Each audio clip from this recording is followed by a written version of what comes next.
로마서 7장의 묶임에서 로마서 8장의 자유로 당신에게 복음은 무엇입니까? 저는 모태신앙으로 평생 교인으로 살아왔습니다. 그런데 나이가 40이 가까워져서야 성경을 처음부터 직접 읽기 시작했습니다. 그전에도 수없이 설교를 들었고 성경 말씀도 많이 들어왔습니다. 하지만 제가 직접 읽기 시작한 성경은 설교로 막연히 들어왔던 것보다 훨씬 더 두렵고 때로는 숨이 막힐 만큼 무겁게 느껴졌습니다. 특히 마태복음 5장, 6장, 7장의 산상수훈은 읽을수록 제게 큰 질문을 던졌습니다. 나는 너희에게 이르노니 음욕을 품고 여자를 보는 자마다 마음에 이미 간음하였느니라. 마태복음 5장 28절. 너희 원수를 사랑하며 너희를 박해하는 자를 위하여 기도하라. 마태복음 5장 44절. 그러므로 하늘에 계신 너희 아버지의 온전하심과 같이 너희도 온전하라. 마태복음 5장 48절. 행동을 참는 것까지는 어떻게 해보겠는데 마음의 음욕까지 다스리고 원수를 사랑하고 하나님처럼 온전하라니. 말씀을 읽을수록 한 가지 질문이 생겼습니다. 도대체 어떻게 이렇게 살 수 있는가? 결국 할 수 있는 만큼이라도 애쓰고 노력하라는 것인가? 첫째, 로마서 7장에서 육신의 나를 발견했습니다. 그러다가 로마서 7장을 읽게 되었습니다. 내가 원하는 바 선은 행하지 아니하고 도리어 원하지 아니하는 바 악을 행하는도다. 그리고 오호라, 나는 공고한 사람이로다. 이 사망의 몸에서 누가 나를 건져내랴. 로마서 7장 24절입니다. 잠시도 고민할 필요가 없었습니다. 이것은 바로 제 안의 괴로움과 동일한 것이었습니다. 아, 이 위대한 신앙의 증인도 죽을 것 같은 괴로움이 있었구나. 그래, 바로 이거구나. 이것이 내 신앙생활이구나. 저는 정말 하나님의 말씀대로 살고 싶었습니다. 죄를 짓고 싶지 않았고 하나님이 기뻐하시는 삶을 살고 싶었습니다. 그래서 더 애썼습니다. 시간을 정해 성경을 읽고 열심히 기도하고 다시 결단했습니다. 하나님, 도와주십시오. 이번에는 정말 잘해 보겠습니다. 자다가 지옥에 대한 두려움이 몰려와 침대 옆에 무릎을 꿇고 살려달라고 기도했던 날도 많았습니다. 저는 그것이 신앙생활이라고 생각했습니다. 죄와 싸우고 괴로워하고 결단하고 실패하면 다시 회개하고 또다시 노력하는 것. 그 싸움과 괴로움은 제게는 꼭 필요한 과정이었습니다. 그러나 어느 순간 저는 그 괴로움을 복음의 결론으로 착각하고 있었습니다. 그런데 복음은 로마서 7장에서 끝나지 않았습니다. 둘째, 변화는 있었지만 자유하지는 못했습니다. 그렇게 몇 년의 시간이 흘렀습니다. 물론 변화도 있었습니다. 예전보다 나아진 부분도 있었고, 기도의 응답도 경험했고, 나름대로 삶의 열매도 경험했습니다. 그러나 저는 여전히 상황과 형편으로부터 자유하지 못했습니다. 더 잘해보려고 애쓸수록 거룩하신 하나님과 그렇지 못한 나 사이의 괴리감과 절망은 오히려 더 커졌습니다. 좋은 일이 생기면 기뻤고 문제가 생기면 다시 무너졌습니다. 두려워졌고 걱정했고 다시 하나님께 매달렸습니다. 좋은 상황에서는 기쁘고 어려운 상황에서는 힘든 정도의 삶. 저는 점점 이런 질문을 하게 되었습니다. 성경이 말하는 모든 것으로부터의 자유와 참된 평안은 도대체 무엇일까? 셋째, 로마서 8장에서 그리스도 안에 생명을 발견했습니다. 그러던 어느 순간 너무나 당연한 사실 하나가 새롭게 보이기 시작했습니다. 그동안 저는 로마서 8장의 담대한 선포들을 바울처럼 특별한 사람만이 할 수 있는 대단한 신앙의 고백이라고 생각했습니다. 그런데 어느 순간 그 말씀들이 나도 받은 생명에 대한 말씀으로 믿어지기 시작했습니다. 이것은 바울의 특별함에 대한 이야기가 아니었습니다. 그리스도를 믿고 거듭난 사람이 성령과 연합하여 받은 생명에 대한 말씀이었습니다. 그러므로 이제 그리스도 예수 안에 있는 자에게는 결코 정죄함이 없나니 로마서 8장 1절입니다. 바울이 이렇게 선포할 수 있었던 이유는 육신의 연약함이 사라졌기 때문이 아니었습니다. 이 고백을 하는 순간에도 그는 여전히 육신의 연약함을 경험하는 사람이었습니다. 그러나 이제 그의 출발점은 달랐습니다. 육신의 상태가 아니라 그리스도 안에서 받은 생명이었습니다. 이는 그리스도 예수 안에 있는 생명의 성령의 법이 죄와 사망의 법에서 너를 해방하였음이라. 로마서 8장 2절입니다. 그리고 성경은 말씀합니다. 그런즉 누구든지 그리스도 안에 있으면 새로운 피조물이라. 이전 것은 지나갔으니 보라 새 것이 되었도다. 고린도후서 5장 17절. 주와 합하는 자는 한 영이니라. 고린도전서 6장 17절.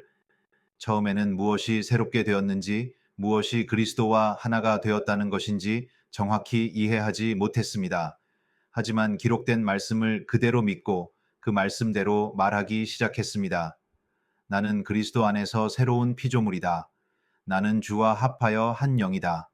생명의 성령의 법이 나를 죄와 사망의 법에서 해방하였다. 그러자 전에는 이해하기 어려웠던 요한일서 3장의 말씀도 다르게 읽히기 시작했습니다. 하나님께로부터 난 자마다 죄를 짓지 아니하나니 이는 하나님의 씨가 그의 속에 거함이요 그도 범죄하지 못하는 것은 하나님께로부터 났음이라. 요한일서 3장 9절입니다. 전에는 제 행동을 바라보며 물었습니다. 나는 아직 부족한데 그러면 이 말씀은 무슨 뜻인가? 그러나 이제는 이 말씀이 내가 육신으로 다시는 실수하지 않는다는 뜻이 아니라 하나님께로부터 난 새 생명의 본질을 보여주는 말씀으로 읽히기 시작했습니다. 이것이 그리스도 안에서 내가 받은 생명이구나. 그때 점점 분명해졌습니다. 복음은 연약한 육신을 완벽하게 만드는 이야기가 아니라 그리스도와 하나 된 새로운 생명에 대한 이야기였습니다. 넷째, 내가 해야 할 일에서 그리스도께서 하신 일로. 그때부터 신앙의 출발점이 달라졌습니다. 그 전까지 제 질문은 이것이었습니다. 나는 무엇을 해야 하는가? 어떻게 해야 죄를 이길까? 어떻게 해야 믿음이 좋아질까? 어떻게 해야 하나님께 인정받을까? 그래서 계속 나를 바라보았습니다. 그러나 복음은 제 질문의 방향을 바꾸었습니다. 내가 무엇을 해야 하는가가 아니라 예수 그리스도께서 무엇을 이루셨는가? 로마서 8장은 말씀합니다. 율법이 육신으로 말미암아 연약하여 할 수 없는 그것을 하나님은 하시나니 제가 할 수 없었던 것을 하나님께서 예수 그리스도를 통해 이루셨습니다. 복음은 내가 열심히 하나님께 나아가는 이야기가 아니라 하나님께서 그리스도 안에서 이루신 일을 믿음으로 받아들이는 이야기였습니다. 바울은 말씀합니다. 내가 그리스도와 함께 십자가에 못 박혔나니 그런즉 이제는 내가 사는 것이 아니요 오직 내 안에 그리스도께서 사시는 것이라. 갈라디아서 2장 20절. 그리스도께서 이루신 일이 단지 과거의 사건으로 끝난 것이 아니라 내가 받은 생명이 되었습니다. 그러자 그렇게 두렵게만 보였던 말씀도 다르게 읽히기 시작했습니다. 원수를 사랑하라. 이 말씀도 더 이상 내 힘으로 억지로 만들어내야 하는 사랑으로만 보이지 않았습니다. 내 안에 계신 그리스도의 생명이 능히 원수까지 사랑할 수 있는 생명이라는 축복의 말씀으로 들리기 시작했습니다. 그전에는 말씀을 네가 최대한 애쓰고 노력하여 내게로 오라 는 요구처럼 받아들였습니다. 그러나 이제 말씀은 그리스도 안에서 내가 어떤 생명을 받았는지를 보여주는 말씀으로 읽히기 시작했습니다. 너희는 다시 무서워하는 종의 영을 받지 아니하고 양자의 영을 받았으므로 우리가 아빠 아버지라고 부르짖느니라. 로마서 8장 15절. 저는 더 이상 두려움 속에서 하나님께 인정받기 위해 애쓰는 종이 아니었습니다. 하나님의 생명을 받은 자녀였습니다. 그러므로 신앙생활의 출발점도 달라졌습니다. 더 받기 위해 애쓰는 것이 아니라 그리스도 안에서 이미 받은 생명을 알고 그 말씀을 믿고 그 생명으로 살아가는 것. 그것이 제가 알아가기 시작한 복음의 기쁨이었습니다. 다섯 번째, 생명의 복음 안에 평안과 자유. 그렇다고 문제가 사라진 것은 아니었습니다. 육신의 연약함이 모두 사라진 것도 아니었고 어려운 상황이 더 이상 찾아오지 않는 것도 아니었습니다. 하지만 이전과 다른 것이 하나 있었습니다. 문제가 나를 정의하지 못하게 되었습니다. 내 감정이 흔들려도 그리스도 안에서 받은 생명이 흔들리는 것은 아니었습니다. 상황이 어려워져도 하나님과의 연합이 끊어지는 것은 아니었습니다. 로마서 8장은 이렇게 선언합니다.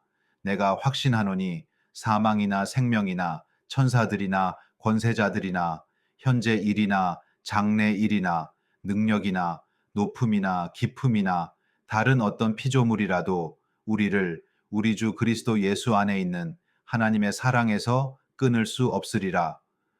로마서 8장 38절에서 39절. 이것이 생명의 복음 안에 평안과 자유함입니다. 아무 일도 일어나지 않는 것이 자유가 아닙니다. 어떤 일이 일어나도 그리스도 안에 있는 하나님의 사랑에서 끊어질 수 없다는 자유입니다.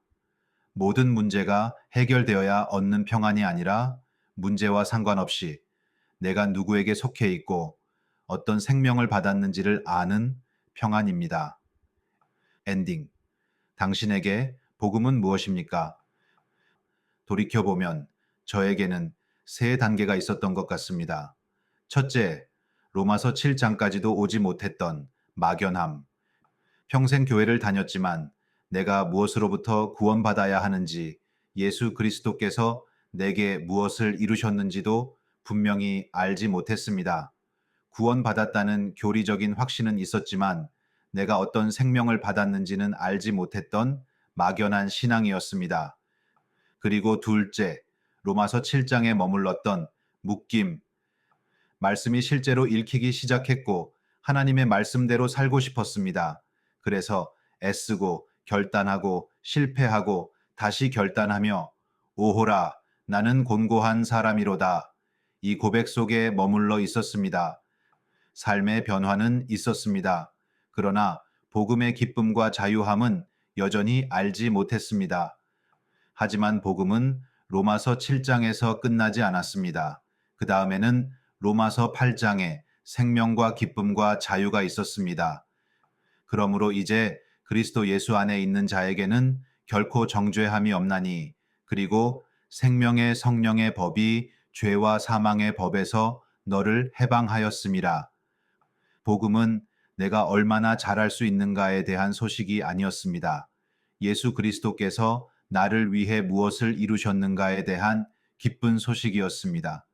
그리고 그 복음이 믿어지기 시작했을 때 상황과 형편이 나의 생명을 결정하는 것이 아니라 그리스도 안에서 이미 받은 생명이 나의 삶의 출발점이 되었습니다. 그래서 마지막으로 한 가지 질문을 드리고 싶습니다. 당신의 신앙은 지금 어디에 있습니까? 로마서 7장까지도 오지 못한 막연함 속에 있습니까?